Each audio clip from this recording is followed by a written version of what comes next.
Okay, so in this video, we're going to do the quick setup of making an EC2 instance. And by quick setup, I don't mean that we're going to be skipping any steps. What I mean is we're going to just step through and make the instance, so make the EC2 server, without diving into any long explanations or concepts. Now, the reason we're going to do this first is because it's very important for you to see just how fast this all is, how fast this can all go. But if on your first instance launch, I tell you every single option and every single concept, it's going to take us a long time to get through it, and you're going to have the wrong perception that instances take a lot of work to get up and running, when in reality, they only take a handful of minutes when you know what you're doing. So let's hop over into the AWS console. So here I am in mine. And as far as the region goes, I am in North Virginia, also known as US East 1. So for this project and what we're going to be setting up, I suggest following along with me. So being in US East 1, but honestly, EC2 is so well supported across all of the regions, so all of these regions up here, that you could also just pick whichever one is closest to you and you'll be fine. But once you're into the console, I'm going to hop over to EC2. And into EC2, we're going to go to instances. And we see I have one here that I've gotten rid of recently. I'm going to click on launch instance. And the first thing we need to do is select the base from which our instance is going to be created. What is the template for our server, basically? And we're going to pick the top one right here, Amazon Linux 2, Amazon machine image, SSD volume type. And we're also going to leave it as the 64-bit x86 version as well. So I'm going to click select here. So there is our base for our instance when we create it. The next thing is the instance type, which basically just comes down to how much power we want it to have. So we're going to do the T2 micro. As far as the instance details, we're actually going to leave all of this the same. Now, if this makes you feel a bit uneasy, don't worry. In the videos after this, we're going to step through every single one of these options, look at the concepts, what they do and the like. But for now, leave all of them as is. Go to next, add storage.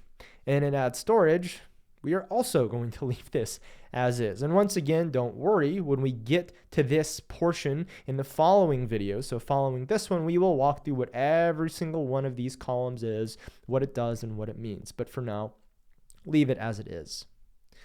Now on tags, I am going to just add two simple tags here. The first one's going to be learn EC2. And then the next one's going to be name with a capital N, or capital N, not M, first instance. Did I spell it wrong? I spelled it wrong. Here we go. First instance. And so what's going to happen here is tags. They're just organizational concepts that you can make these whatever you want. However, when you capitalize in here in name, the server will actually be tagged with that name, and we'll be able to see it in the console. So it's a nice convenience thing. And I'm going to go to the security groups. As far as the security groups, we're actually going to just create a new one, and we'll call this first instance SG for security group for SG. So we'll say our first instance security group. Now, in terms of the rules here, we're going to leave the SSH one here. In fact, we'll just put in what they had there, SSH for admins. And we're going to add another rule, and we're going to make it an HTTP rule. And it's going to fill in some defaults for us here.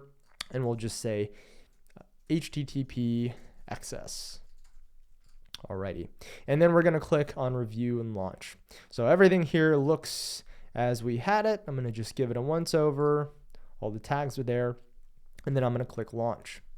And so in launch, it's going to give us one more step here. So to SSH into our EC2 server, we need an SSH key pair. And AWS actually takes care of these for us with their EC2 key pairs. So I'm going to create a new key pair. And I'm going to name it EC2 US East 1. Though you can name it whatever you want, just remember the name. And I'm going to click download key pair. And this is going to give this to me on my system. And after I've done that, I'm going to click launch instances. Now, with that done, it's going to go through, create the instance based on everything I just gave it.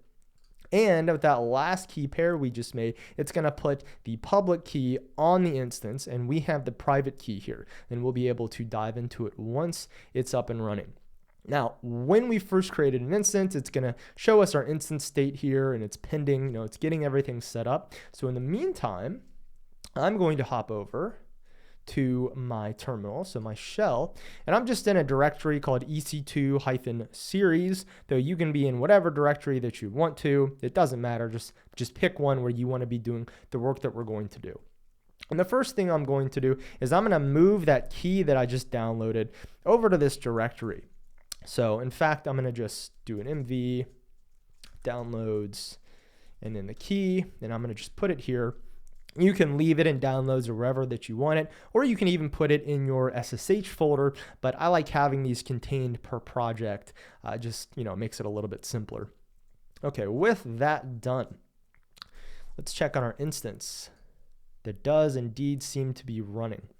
So what we need to do to SSH into this is the first thing we're going to do is we are going to change the permissions on that key we just downloaded. By default, it's going to come in and it's going to allow you to do a little bit too much. So what we have to do is we are modifying the permissions to 400, and all this makes it is so that this key is read-only. So with that done, the next thing that we need to do is make sure that our SSH agent is indeed up and running. So I know for a fact that mine is up and running, but if yours isn't up and running, and you are on a Linux style shell, so you're using bash or something of the like, then you can just run eval ssh agent tag s. And if you do that and see agent PID, so process ID, then that means that it is up. So with that there, I'm going to add the key that we just downloaded to our SSH agent so that we can actually use it to get into this instance that we've created here, which now looks like everything is good except for the status checks. So to add it on every platform except for Mac, you're going to put SSH add and then the key, and you're going to be good. And that's all you need to do. If you're on Mac like me, then you actually need an extra option here, and it's just tag uppercase K. So tag or hyphen, whatever you want to call it, uppercase K. And on Mac at least, this makes SSH add perform the default behavior that it would on other systems without the tag K. So this right here on Mac is equivalent to this on all other systems, and that's what we want. So I'm going to add that to my SSH agent there. And with that, we're actually now ready to hop into the server itself. So the way you hop into the server, there's a number of things to it, but what it comes down to is just, does it have a public IP? Does the security group allow for the type of traffic you want to send to it? And do we have the actual key itself, which we do. We have all three of those conditions. And because of that, I'm going to copy the IPv4 public IP. Now, you can also use the DNS. Either of these will matter. However, do not mistakenly use the private DNS or the private IPs. This is how, if you are inside of the same network as our instance here, which, by the way, we will talk about networks later on, but if you are inside of the network trying to access this instance in the same network, well, then you would use the private DNS and IPs. But because we're not in the same network as this instance, we need to use the public one. So I'm going to grab that, hop over into the shell, and we're going to run SSH EC2 user.